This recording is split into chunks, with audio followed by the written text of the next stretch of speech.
তো হ্যালো সবাইকে। তো তোমরা সবাই কেমন আছো? আশা করছি তোমরা সবাই ভালো আছো, আমি খুব ভালো আছি। তো আজকের ভিডিওটা কোন টপিকের উপরে হতে চলেছে সেটা কিন্তু থাম্বনেল দেখে তোমরা বুঝেই গেছো।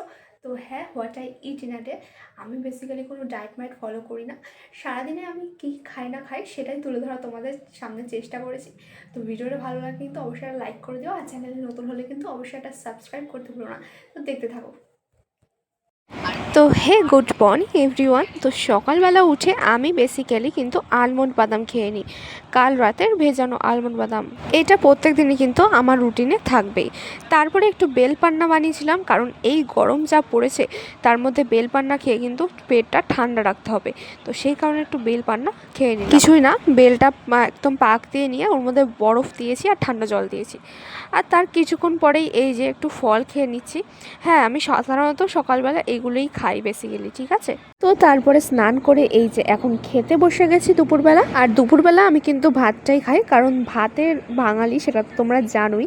ভাত ছাড়া আমি একদমই চলতে পারি না। আমি দুপুরবেলা রাত্রিবেলা দুবেলাই ভাত খাই। তো আজকে দুপুরে রান্না হয়েছিল হচ্ছে পেঁয়াজি, মোচার ঘন্ট আর বড়া আলুর তরকারি, যেটা আমার খুবই ফেভারিট।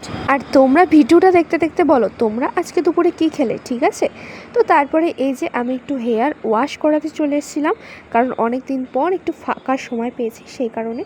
তারপরে একটা দরকারি কাজ পড়ে গেছিলো বলে একটু ট্রেন ধরে চলে গেছিলাম আমার একটা কাজ মেটাতে। তারপরে তো আমার একটা হঠাৎ কাজ পড়ে যায়, তো সেই কাজ মেটাতে গিয়ে কিন্তু আমার বাড়ি আসতে আসতে প্রায় রাত্রি 10টা বেজে গেছে। তো আমি মাঝখানে আর কিছুই খাইনি, শুধু জলটাই খেয়েছি। আর বাড়ি ফিরে কিন্তু আমার কোনো কিছুই খাওয়ার এনার্জি ছিল না। বাড়ি ফিরে সোজা হাত মুখ ধুয়ে তো আমার খুব খারাপ লাগছে যে ভিডিওটা আমি একদমই কন্টিনিউ করতে পারিনি, কারণ যেহেতু আমি আর রাত্রে কিছু খাইনি তাই জন্য। তো এরকম ভিডিও বানিয়ে আমিও অনেক ডিসঅ্যাপয়েন্টেড। তো আমি তোমাদের কাছে ক্ষমা চাচ্ছি, আর নেক্সট ভিডিওটা একটু ভালো করে করার চেষ্টা করব। তো ততক্ষণ কিন্তু আমার চ্যানেলটা সাবস্ক্রাইব করে দিও আর লাইক করে দিও, আর কমেন্ট করতে ভুলো না তোমাদের মতামত। তো আজকের মতন এইটুকুই, বাই।